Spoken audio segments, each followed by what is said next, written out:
Ka-Express, magandang balita para sa Gilas, Pilipinas. Opisyal na nakabalik si Kai Sotto para sa unang window ng 2027 FIBA World Cup Asian Qualifiers laban sa Guam ngayong November 28 away game at December 1 home game. Matapos ang halos isang taon na recovery mula sa kanyang ACL injury, handa na ulit ang 7-3 center na magbantay sa paint at magbigay ng panibagong sigla sa ating pambansang kupunan. Kasama si Kai sa expanded Gilas pool na inanunsyo ng SBP, kung saan kabilang din sina Kevin Kiambao, Carl Tamayo, Justin Brownlee, Ange Kwame at RJ Abarrientos. At ayon sa coaching staff ni Coach Tim Cone, target ng Gilas ang dalawang sunod-sunod na panalo kontra Guam upang makuha agad ang momentum sa qualifiers. Ang pagbabalik ni Kai ay hindi lang simbolo ng pag-asa, ito ay tactical na sandata. Ang kanyang taas at defensive instincts ay nagbibigay ng instant rim protection. Habang sa offense, nagbubukas siya ng spacing para kina Kevin Kiambao at Carl Tamayo. Sa pick and roll setups, nagiging automatic option si Kai dahil sa kanyang size at mobility. Sa ngayon, maingat pa rin ang Gilas medical team sa paggamit kay Kai. Hindi pa inaasahang maglalaro siya ng full minutes, pero magiging crucial ang kanyang presence sa crunch time.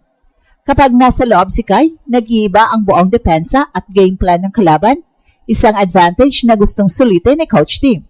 Ang layunin ang simple, back-to-back wins laban sa Guam bilang panimula ng qualifiers. Kung tuluyang makabalik sa 100% si Kai, posibleng magbago ang buong dynamics ng Gilas mula sa depensa hanggang sa opensa. At sa kanyang pagbabalik, muling mabubuhay ang pangarap ng bansa na makabalik sa World Cup stage, mas malakas, mas mataas at mas handa. Muling binubuhay ni Kai ang pag-asa ng buong bayan. Matapos ang halos isang taon na pagkawala dahil sa kanyang ACL injury, opisyal nang makakabalik ang 7-3 center ng Gilas, Pilipinas para sa unang window ng 2027 FIBA World Cup Asian Qualifiers, kung saan makakaharap ng ating national team ang Guam sa dalawang laban sa November 28 at December 1. Ang pagbabalik na ito ay hindi lang simpleng comeback. Para kay Kai, ito ay pagkakataong patunayan na kaya niyang bumalik sa pinakamataas na antas ng laro, mas malakas, mas matatag at mas determinado. Sa unang pagkakataon mula nang masugatan siya sa Japan B-League noong January, makikita natin siyang muling maglalaro para sa bandera ng Pilipinas, isang bagay na matagal nang hinihintay ng mga Gilas fans. Sa kanyang pagkawala, ramdam ng Gilas ang kakulangan sa rim protection at rebounding. Wala ang natural 7-footer na nagbibigay ng towering presence sa loob. Dahilan para mapuwersa ang kalaban na gumamit ng undersized lineups. Ngayon, sa pagbabalik ni Kai, babalik din ang identity ng Gilas, isang team na kayang ipagsabay ang height, hustle at heart. Kasama ni Kai ang bagong expanded Gilas pool na merong Kevin Kiambao, Carl Tamayo, Justin Brownlee, Ange Kwame, AJ Edo, RJ Abarrientos at Chris Newsome. At ayon kay Coach Tim, ang layunin ay malinaw. Kunin agad ang back-to-back wins kontra Guam bilang panimulang hakbang tungo sa mas malaking laban sa Asian Qualifiers. Well, ang Guam ay kilala sa physical na depensa at bilis ng transition. Pero sa pagbabalik ni Kai, nagiging mas sulit ang interior ng Gilas. Magiging mas mahirap para sa mga kalaban ang makapasok sa ilalim dahil sa kanyang shot blocking at rebounding presence. At higit pa rito, nagiging mas fluid ang offense dahil nagbubukas ng spacing si Kai para sa mga shooters na tulad ni KQ at Justin Brownlee. Well, physically, mukhang handa na siya. Ayon sa mga report, fully cleared na si Kai mula sa injury at nasa advanced conditioning phase. Pero ayon din sa medical staff, magiging kontrolado pa rin ang kanyang minutes sa unang mga laro upang maiwasan ang relapse. Kahit limitado ang oras sa court, inaasahan na agad niyang mararamdaman ang impact sa depensa at sa leadership sa loob ng paint. Para kay Coach Tim, si Kai ay hindi lang player, siya ay simbolo ng bagong era ng Gilas. Sa kanyang edad, taas at skill set, siya ang sentrong kayang magdala ng programa hanggang sa 2027 World Cup cycle. Ang kanyang pagbabalik ay hindi lang kwento ng recovery, kundi ng resilience at muling pagbuhay ng pangarap ng buong bansa. At sa pagpasok ng 2027 FIBA World Cup Asian Qualifiers, hindi lang si Kai ang bumabalik, kundi ang bagong philosophy ni Coach Tim para sa Gilas, Pilipinas na tinatawag ng mga insiders na Team Code 2.0.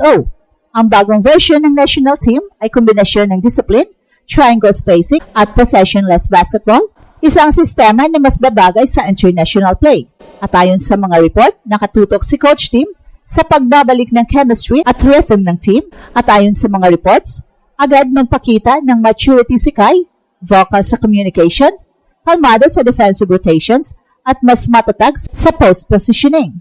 Ang kanyang presence ay nagbibigay ng anchor sa opensa at depensa, bagay na matagal nang hinahanap ng Gilas simula nang mag-retire si Andrew Blatch sa international play.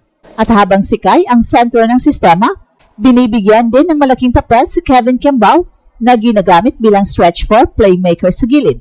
Kapag magkasabay silang nasa loob, magkakaroon ng rare combination ng 7'3 rim protector at 6'8 passer-shooter hybrid, isang setup na pihira sa Asia. At dagdag pa dyan si AJ Edu na inaasang magiging defensive partner ni Kai sa paint, habang si Carl Tamayo naman ang magiging scorer sa elbow area. Well, sa backcourt, pinapatakbo ng trio ni Scottie Thompson, RJ Abarrientos at Chris Newsome ang perimeter defense. Si JB bilang naturalized player, ang mananatiling primary offensive option, pero ngayong may Kai na ulit sa ilalim, mas magiging efficient ang kanyang inside-out offense. At ayon kay Coach Tim, Kai changes everything. Once you have a legit 7'3 guy in the middle who can protect, screen, and finish, your entire offense transforms. Sa international stage, kung saan kadalasan ay mas malalaki at mas mabilis ang kalaban, malaking tulong ang pagkakaroon ng isang sentrong tulad ni Kai na kayang makipagsabayan sa Australia, Japan, at New Zealand. At ang isa pang balita kay Express, ayon sa insider mula ng SBP, nakaplano ring gamitin ang Team Cone lineup para sa 2025 SEA Games kung saan posibleng iparada rin sina Kai Sotto, Kevin Kembao, Justin Brownlee at Carl Tamayo. Layunin itong mapanatili ang continuity ng sistema bago pa man dumating ang mas mabigat na laban sa qualifiers at FIBA World Cup. Well, sa simpleng salita, ito ang most complete version ng Gilas sa ilalim ni Coach Tim. May height, may chemistry at may direction. At lahat ng ito nagsimula sa pagbabalik ng isang player na minsan nang nagpatigil sa bansa sa pananabik, si Kai Sotto. At ngayon, habang papalapit ang unang laro kontra Guam, ramdam na ramdam ng mga fans ang hype. Hindi lang ito basta qualifying window, ito ay simula ng panibagong yugto. At sa ilalim ni Coach Tim, isa lang ang malinaw na mensahe, Gilas Pilipinas is back, and this time, with Kai Sotto leading the way. At ito ang Express Info kung saan bawat kwento, ginulat ang mundo. Don't forget to like and subscribe.